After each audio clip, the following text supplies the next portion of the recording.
Squiz Kids acknowledges the traditional owners of the lands on which we podcast, the Turrbal and Kombumerri people. Squiz Kids! It's your daily news fix. Fun, free, fresh.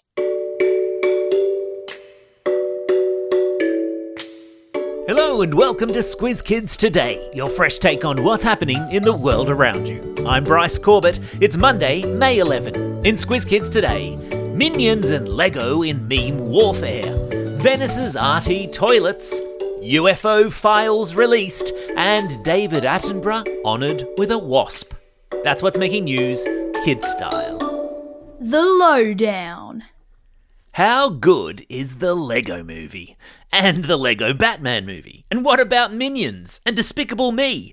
Some of my all-time favourite movies right there. And now they've been drafted to join the war in Iran. But instead of joining the battle in real life, they're doing it on the internet. Over the past few weeks, social media feeds all over the world have been flooded with Lego and Minion-inspired memes, making fun for the most part of the US President Donald Trump. The memes are mini-movies, all AI-generated, some featuring rap music, and they represent a new front in the war in Iran, something that experts are calling meme warfare. It's also being called slopaganda, which is a combination of AI slop, the name given to the AI-generated content on the internet, and propaganda, which we've talked about before on the podcast. Propaganda is biased, misleading, and intentionally one-sided information, created to influence the way people think, and it's something that happens a lot in times of war. So, why have the people who make this chosen Lego characters and lovable minions to sell their message?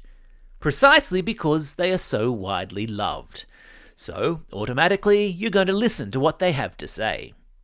So, what do we do when we see one of these videos online? Just put your newshound hat on. That's the special, imaginary hat that reminds you to stop, think, and check. Think about who made this piece of content, why they made it, and what are they trying to make you think or do. It's called critical thinking, my friends, and it's what all good newshounds do. And teachers, if this story gets your class talking, we've created a digital media literacy task that you can use in the classroom right now based on this very story. You'll find it in Christie's teacher newsletter this week.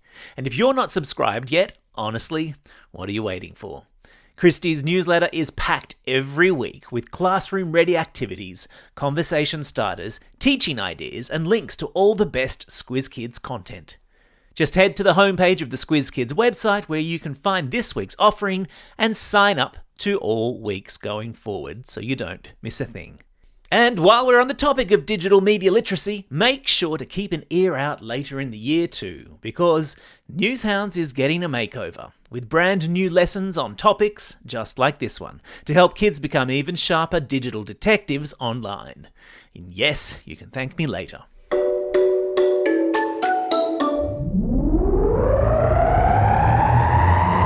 Spin the globe. Each day we give the world globe a spin and find a news story from wherever it stops. And today we've landed in Venice, in Italy, where the star attraction at a big art show is a couple of portaloos.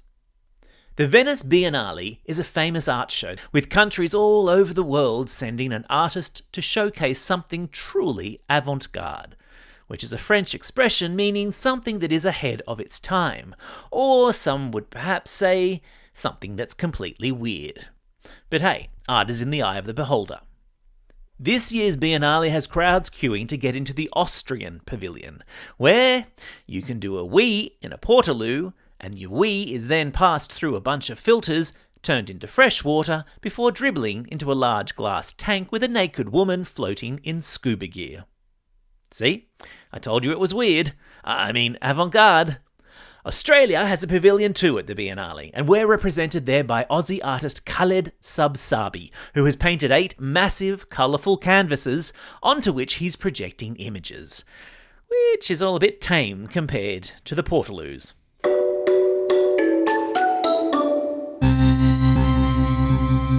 Spaced out. For as long as humans have stared up into the skies and marvelled at the stars, there's been speculation that aliens live among us.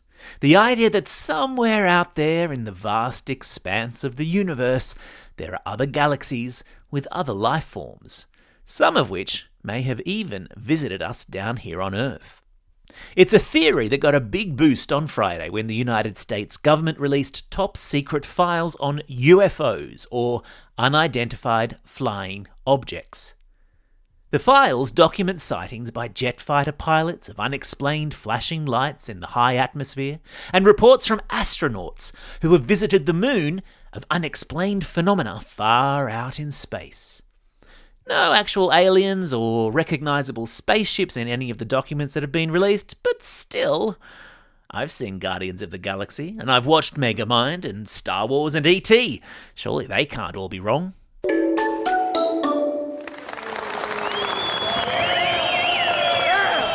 Squiz Kids salutes. And today we give a great big Squiz Kids salute to the greatest nature conservationist that ever walked the planet.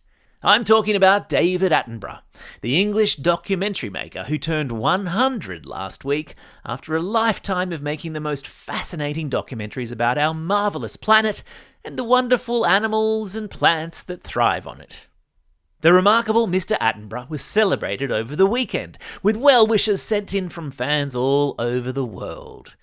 Not to mention receiving the incredibly high honour of having a species of animal named after him. Yes, it was announced over the weekend that a brand new species of wasp from Chile would be named in his honour. The Attenborough tau is a 3mm tan and brown wasp that lives in the forests of South America. I mean, sure, it's an honour to have an animal named after you, but surely they could have found something a bit more impressive than a bug. Time for the quiz. This is the part of the podcast where you get to test how well you've been listening.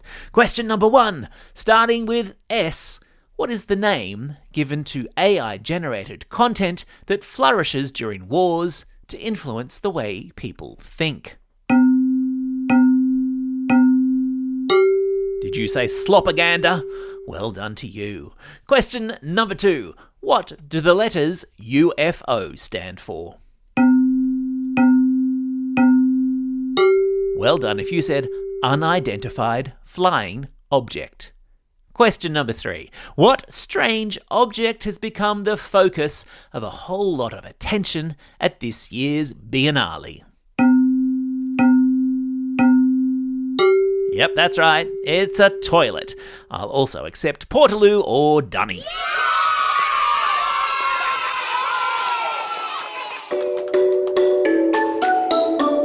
Shout-outs. It's Monday, May 11.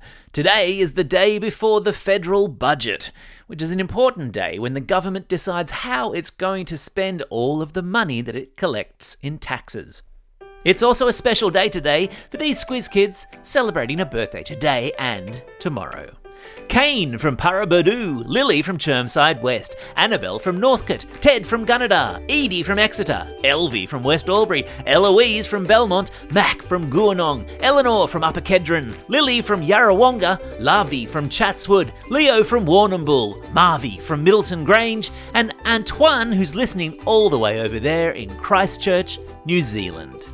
And belated birthday shout-outs go to Brenton from West Albury, Tyler from Barden, Gillian from Cogra, Violet from Richmond, Andy from Cliftley, Yin listening all the way over there in Incheon in South Korea. Lovely to have you on board, Yin. And a special shout-out to Mariah from Findon, whose name I accidentally mispronounced in last week's episode. Sincere apologies, Mariah. And classroom shout-outs today go to Group 3 with Kimberly and Kate at Kinmar Primary and Preschool in Terry Hills, to Class 5-6B with Ms Bethune at Faith Lutheran College in Tanunda, to Class 5 Blue with Mrs Evans at Mary Immaculate Catholic School in Eagle Vale, and to Class 5-6B with Miss Brain at Griffith Public School. Don't forget, if you've got a birthday coming up and you want a shout-out, or if you'd like a classroom shout-out, drop us a line at squizkids@thesquiz.com.au or fill out the form on our website. Well, that's all we have time for. Thanks for listening to Squiz Kids today. We'll be back again tomorrow with a special Squiz the World as we pay a visit to the remarkable country of Tanzania in Eastern Africa as the Great Migration gets into full swing and the savannah there is transformed by a roiling mass of moving animals, one of the great nature spectacles of the world. In the meantime, get out there and have a most excellent day. Over and out.